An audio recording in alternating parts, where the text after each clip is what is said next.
Oi, aqui é o Nico e você está ouvindo Fobia Geek.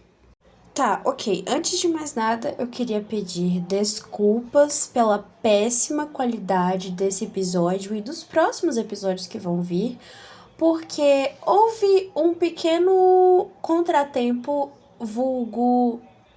Vulgo não, né? Com um pequeno contratempo, eu quero dizer que o programa que eu editava, o episódio, simplesmente parou de funcionar e não funciona mais. Muito obrigada aí, o Spotify Podcasts, por ter acabado com a minha felicidade, mais do que ela já estava acabada. Não precisava, mas tudo bem, faz parte da vida, infelizmente. Então, assim, a qualidade nos próximos episódios vai decair bastante porque eu não tenho mais os efeitinhos legais que tinha de transição, de introdução e de liga console, de desliga, moedinha caindo, máquina de fliperama, uhul, e bip e etc. Não vai ter. Até eu achar algum programa que sirva para editar áudio e que tenha essas coisas. Então, assim, para esse episódio, para os próximos, o máximo de efeito especial que vocês vão ter, infelizmente, são apenas os cliques do meu mouse e barulhos externos. Quem amou? Eu amei. Quer dizer, eu odiei, né? Mas tudo bem. É o que tem, infelizmente. Não posso fazer nada. Mas então é isso. Vou começar, vamos lá pro episódio. Pra não dizer que não tem efeito especial, vou estalar os dedos, ó. Muito bem. Um pequeno aviso de que talvez contenha spoilers, porque eu não consigo dizer com exatidão o que exatamente contaria como spoiler, visto que o título do livro ele já conta tudo de maneira assim, bem explícita, mas tudo bem. Aviso feito, vamos para o episódio com o nosso novo efeito especial, que é o estalar de dedos. Bom, seguindo aqui a minha linha de obsessão atual, que é vampiros, muito obrigado, Crepúsculo, por ter me atiçado de novo por essa, né? Enfim, eu sempre gostei muito de vampiros, sempre gostei muito. Mas, devido a um pequeno contratempo, assim, dos meus 12 anos até os meus 23, eu estar completamente hiperfocada em Percy Jackson, eu nunca dei muita vazão para essa minha obsessão por vampiros. Até que, infelizmente, esse ano chegou e eu me vi obrigado, assim, esse ano não, né? Eu achei os livros de Crepúsculo, trouxe eles para casa e com isso cresceu a minha vontade. E aí eu comprei Carmila, etc. Enfim, devido a esses fatores, eu finalmente dei vazão aos meus sentimentos reprimidos e minha paixão absurda, descomunal, incontrolável por vampiros. E eu deixei fluir, estou consumindo qualquer tipo de mídia que tenha vampiros. Entrevista com um vampiro? Me dê, papai. Enfim, né? Seguindo essa minha linha de obsessão atual, que é vampiros, temos esse queridão aqui, né? Que logo pelo título você já deve ter imaginado do que se trata, né? Pois bem, né? Pra quem não entendeu ainda, porque ultimamente a gente tá vivendo uma época que a gente tem que deixar tudo absurdamente explicado. Então, pra quem não entendeu ainda, o título do livro que eu vou falar nesse episódio é Morando com um Vampiro. Ok? Fecha aspas, esse é o título do livro, ok? Ok. Então, a história começa com a querida Cassandra sendo expulsa do atual apartamento que ela mora, porque ela não tem mais dinheiro para pagar o aluguel, para pagar as contas dela. Não só o aluguel, tá? As contas todas. Mas aí vocês perguntam, por quê? Né? Ou além ainda, ela não trabalha? Então, eu sinto te informar que a nossa queridíssima protagonista, Cassandra, aqui, né, essa queridona, ela é nada mais, nada menos do que uma artista. Sim, amores, ela é uma artista. E não bastasse ela só ser artista, né, ela não é dessas artistas tradicional que faz pintura, escultura, arte digital, não. Ela simplesmente faz arte com lixo. Lixo, isso mesmo. Lixo, tranqueira, coisa jogada fora. Então, como você deve estar imaginando, né, ela é dessa pegada mais...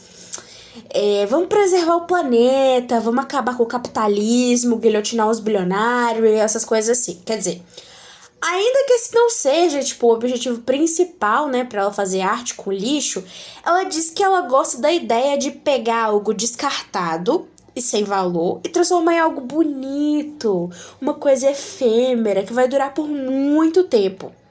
Assim, muito poético, né? Pois é, eu também achei. E aí, agora que você sabe por que essa querida não tem dinheiro, vamos continuar, né? Ela começa a buscar outro lugar pra morar e tal. E ela acaba achando um anúncio de um apartamento muito chique, numa área ainda mais chique de Chicago, por míseros US$ 200. E ela pensa: tem algo de errado. Um aluguel nesse lugar não seria menos de US$ 1.000, mas nem fudendo.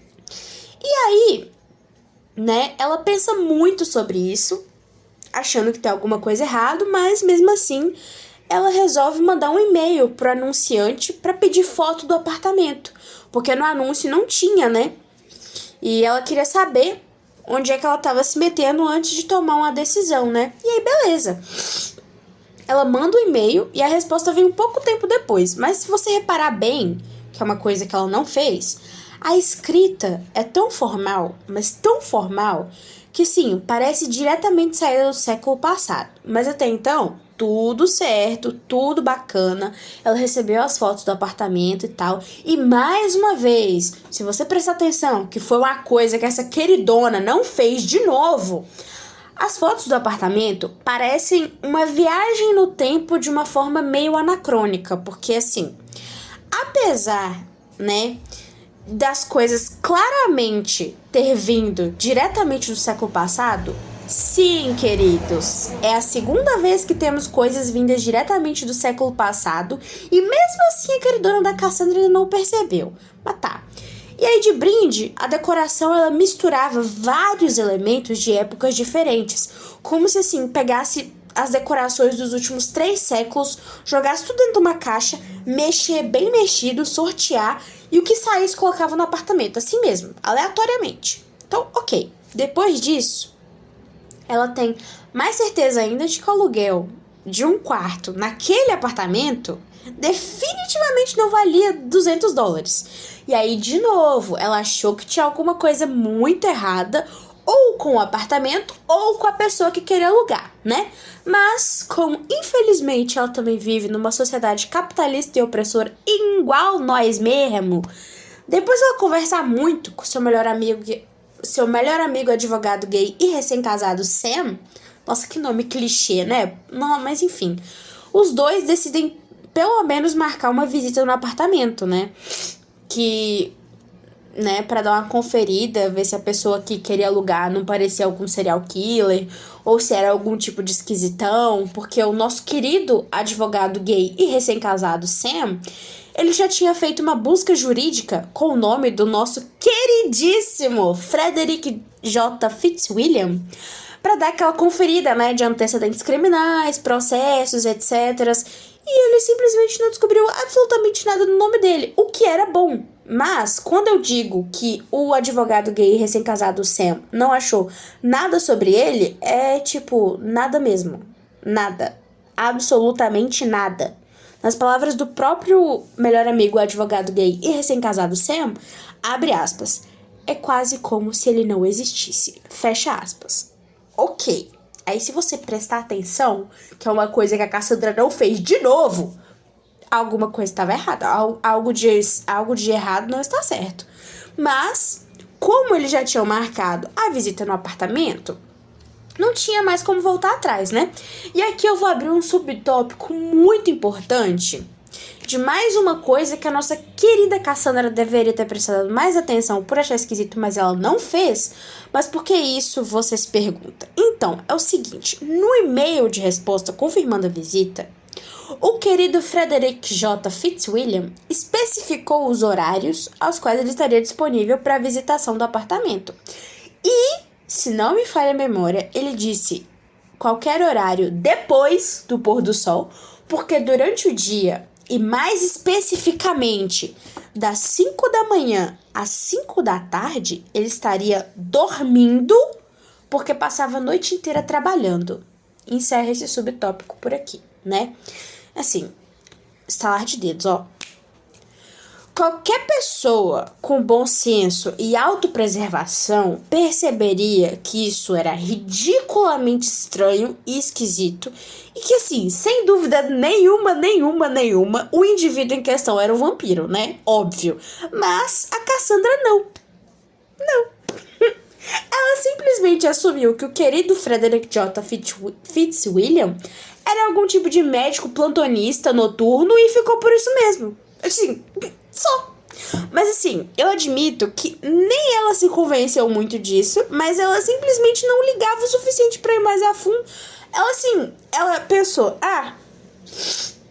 ele é só um plantonista noturno e ficou por isso mesmo, mas nem ela acreditou no que ela mesmo deduziu e ficou por isso mesmo. É assim, ela não se convenceu, mas ela também não ligava muito pra ir mais fundo do que um pires nesse assunto. Tipo assim, então tá, beleza, top. Aí ok, né, visita marcada, ela foi lá, mas assim, não sem antes combinar com o melhor amigo gay advogado recém-casado Sam. Bem estilo filme, tipo assim, antes de entrar ela falou, olha, se eu não mandar mensagem em 30 minutos, pode chamar a polícia, não sei o que lá. Aquela coisa assim, bem dramática mesmo, sabe? E ela vai, entra no prédio, chega no terceiro andar e quando ela vai bater na porta, ela para, vendo o capacho ridículo e brega que tava no chão, mas antes dela bater na porta, quem abre a porta? Isso mesmo, o querido Frederick J. Fitzwilliam. Aí, Nico, mas você precisa mesmo ficar repetindo querido antes do nome inteiro dele? Sim, eu preciso, porque, assim, ele é realmente um querido. Eu quero colocar ele no meu quarto e guardar pra sempre. Literalmente, porque ele é um vampiro, ele vai viver pra sempre. E também porque ele sempre trata as pessoas pelo nome inteiro, e aí como ele é chique e educado, eu defini que isso é coisa de gente chique e educada, tá? Ok, beleza. Ele abre a porta e aí os dois dão de cara um com o outro inicialmente. E aí a Cassandra fica praticamente sem ar, de tão gato que o querido Frederick J. Fitzwilliam é. E aí ela começa a ficar secando ele assim com os olhos e acabou chegando à conclusão de que, tipo assim, ó, ela começou a secar o cara, assim, né, com os olhos, e ela chegou à conclusão de que grande parte das vítimas de serial killers também chegaram. Serial killers, não sei o plural disso, mas ela chegou à mesma conclusão de que todas as vítimas de serial killers chegaram. Ele é lindo demais pra ser um assassino. Assim, ponto. Ele é lindo demais pra ser um assassino, ponto final. E também, né, é óbvio que ele saía, é óbvio que ele se vestia, né, como se ele tivesse saído diretamente do século passado, o que, né, obviamente é verdade, mas ela não sabia disso ainda. Frisa o ainda. Aí, beleza. Mesmo assim, com receio, ela percebeu toda a finesse, chiqueza, cordialidade, formalidade do querido Frederick J. Fitzwilliam. Aí ela resolveu entrar na casa com ele. Aí, ok, ela entra, vê a casa cheia de coisa meio esquisita, tipo uma cabeça de lobo, ou era um viado? Eu não lembro, mas eu acho que era de lobo mesmo. Uma cabeça de lobo gigantesca assim, pendurada na parede. Umas decoração que não orna nada com nada, mesmo sendo bonita. E principalmente um carpete florido que destoava completamente de absolutamente tudo da decoração. E nem reparando e prestando muita atenção nas paredes de cores escuras demais para serem paredes de uma sala de estar, ela conseguiu juntar o Tico com o Teco e perceber que o querido Frederick J. Fitzwilliam era, ou no mínimo, poderia ser um vampiro. Né? Ai, Nico, mas vampiros não existem. É óbvio que ela não ia suspeitar que ele era um vampiro. E eu sou Drácula, blá, blá, blá.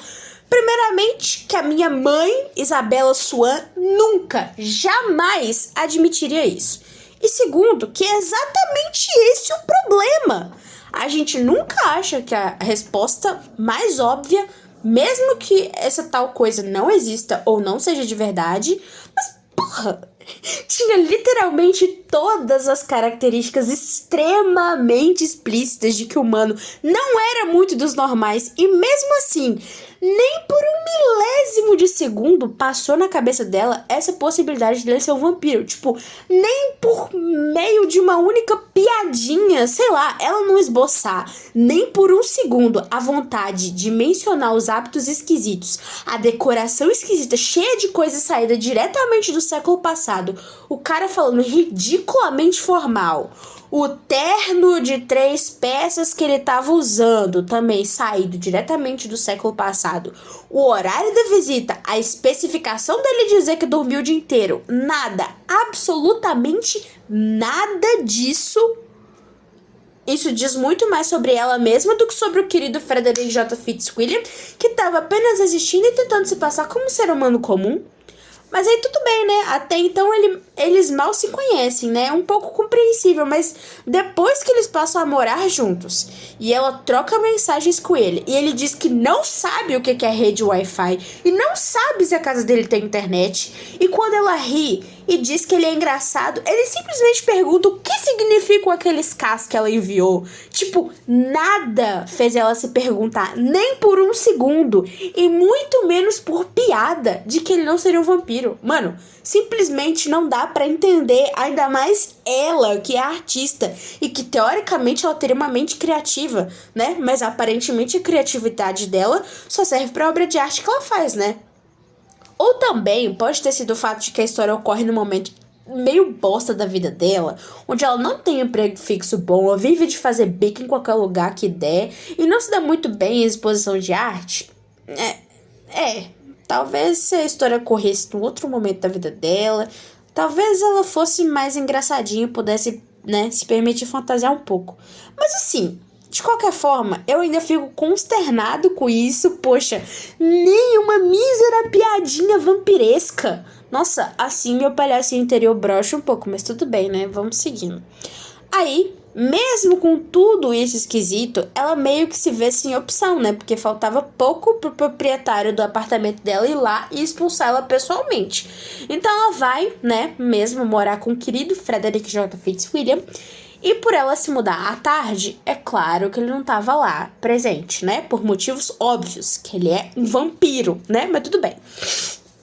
Aí ela chega no quarto dela e simplesmente encontra uma tigela de quincãs em cima da cama dela e uma cartinha de boas-vindas.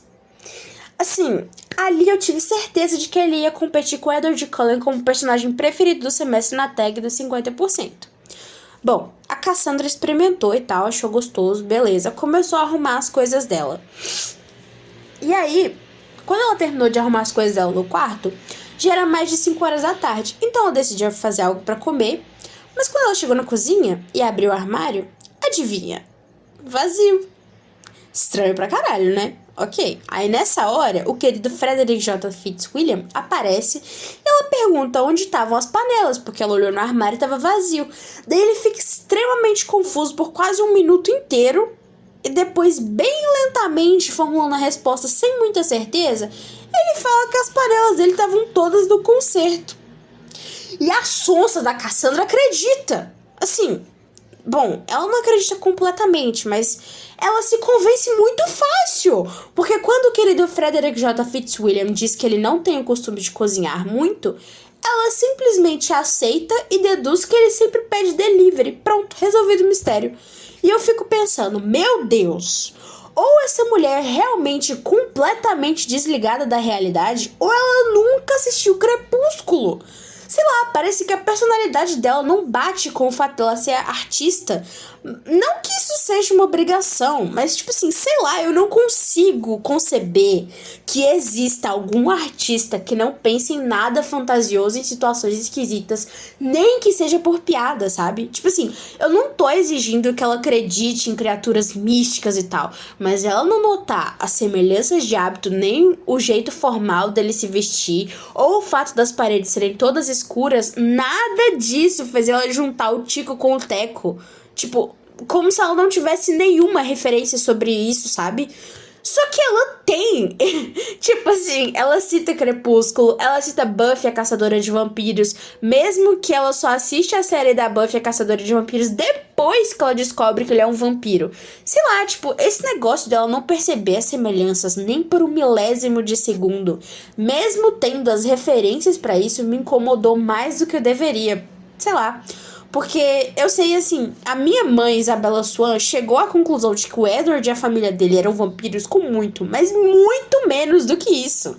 E mesmo assim, ela não concluiu isso porque ela acreditava que vampiros eram reais.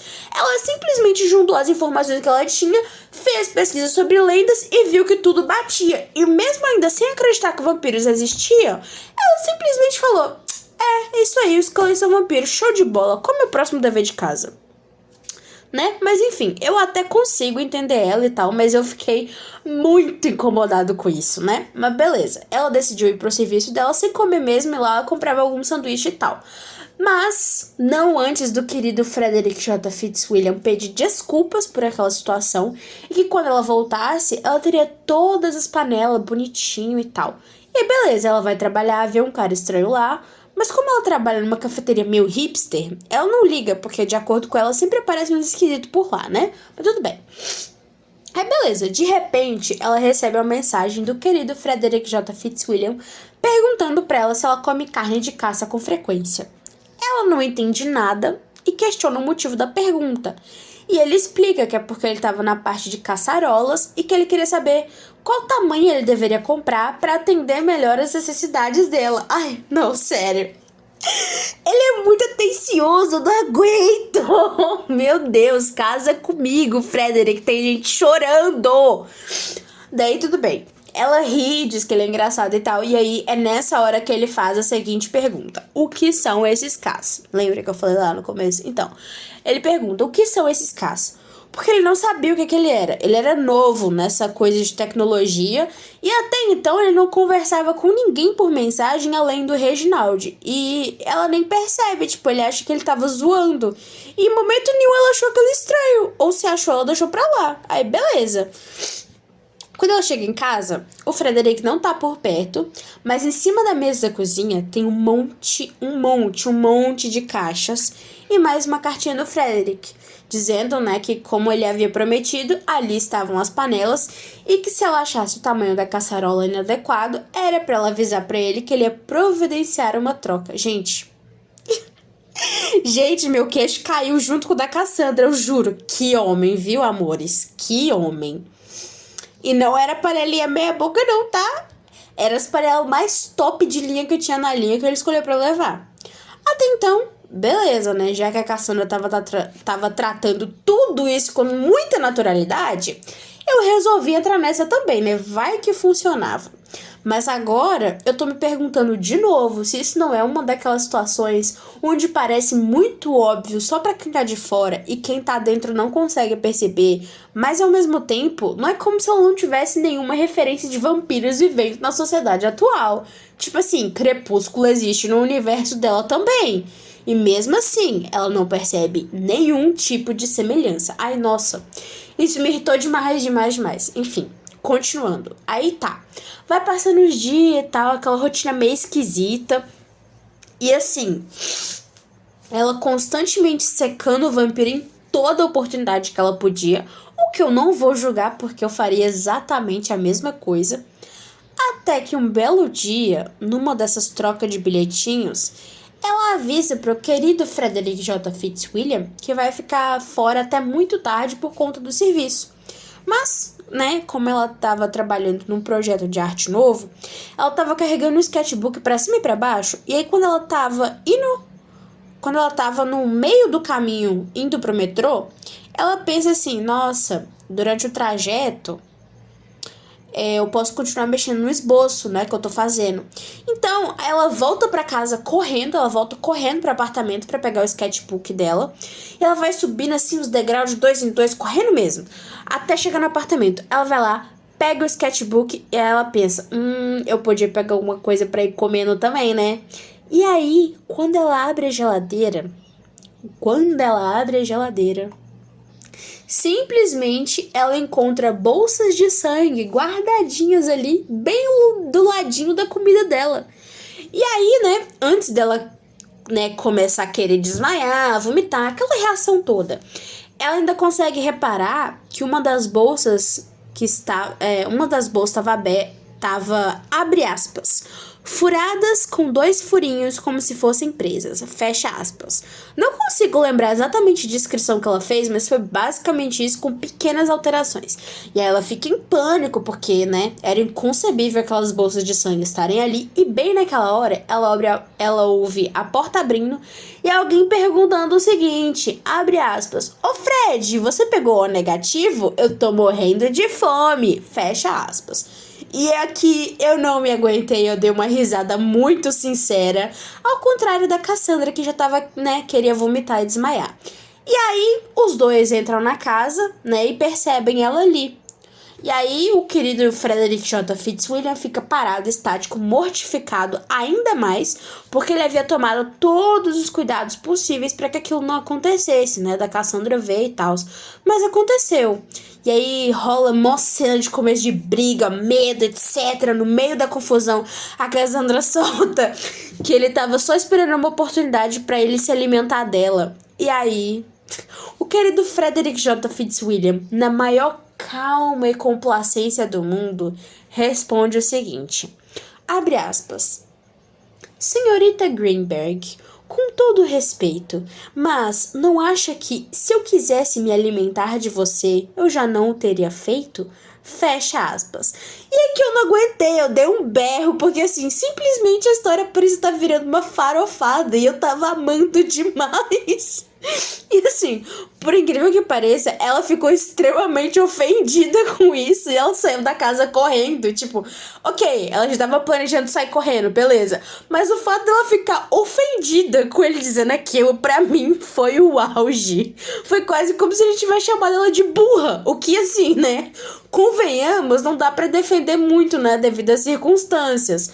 Mas tudo bem, a gente releva isso. Daí ela sai correndo pra casa do melhor amigo, advogado gay e recém-casado Sam, e passa a noite lá, acampada na sala deles, dividindo o colchão com a gatinha e ouvindo eles transando a noite inteira. E aí, quando ela amanhece, o melhor amigo, advogado gay e recém-casado Sam diz pra ela que alguém enfiou uma cartinha com o nome dela no envelope debaixo da porta, um tempo depois dela ter chegado. E entregou a cartinha pra ela. E sim, era uma cartinha do querido Frederick J. Fitzwilliam. E aí, né, basicamente, na cartinha, ele pediu uma chance pra se explicar e se desculpar corretamente. E aí, nossa, eu me identifiquei muito com isso, porque eu tenho uma falha de caráter, que é querer sempre me explicar e deixar claro o meu ponto de vista sobre determinada situação, mesmo que a situação seja uma briga ou a outra pessoa esteja pouco se fudendo pra isso. Eu ainda sinto a necessidade de me explicar. E não é nem por achar que eu devo satisfação sobre alguma coisa, não. É porque eu gosto de ter tudo muito explicado nos mínimos detalhes. Sim, eu sou neurodivergente, como você descobriu. E aí, a Cassandra fica pensando, né, e até antes de ler a carta, ela tava decidida a nunca mais querer saber do querido Frederick John Fitzwilliam. Mas depois de ler a cartinha, ela se sente uma arrombada por não ter deixado ele se desculpar. Não ter deixado ele se explicar e nem pedir desculpas, né, então ela acaba aceitando. Então assim, pra resumir, eles se encontram pra conversar sobre isso e acabam chegando a um acordo pra voltar a morarem juntos. Tcharam! Como é lindo o romance, né? Mas, graças aos deuses, a história não acaba por aqui, porque, né, todo romance tem uma reviravolta e tal. Mas se eu contar o resto inteiro, vai perder a graça da leitura. Então eu vou tentar resumir tudo em poucas palavras ou uma frase muito grande, que é a seguinte: briga entre famílias tradicionais vampirescas contra uma humana desempregada termina com ameaças de exposição com vídeo no TikTok. É isso.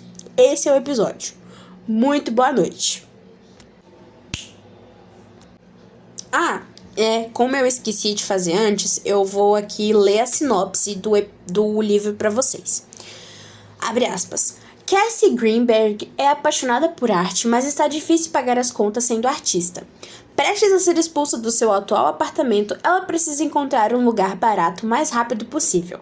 No entanto, quando se depara com um quarto para alugar em uma localização incrível e por um valor baixíssimo, Cassie fica ao mesmo tempo empolgada e receosa, afinal, por aquele preço parece bom demais para ser verdade. Desesperada, ela concorda em morar com Frederick J. Fitzwilliam, o dono do apartamento, e um sujeito bastante incomum. Ele dorme o dia todo, passa a noite fora e fala como se tivesse saído de um romance de época. Por outro lado, também deixa bilhetes fofinhos para Cassie e se importa cada dia mais com seus projetos artísticos e a trata muito, muito bem. Além de não ficar nada mal sem camisa, diga-se de passagem.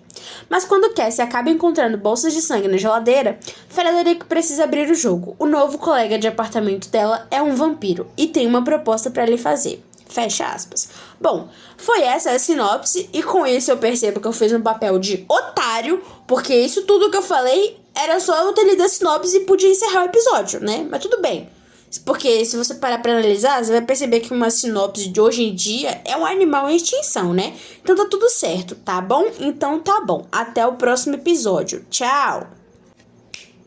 Uma coisa que eu esqueci de falar. O Frederick J. Fitzwilliam é dorameiro.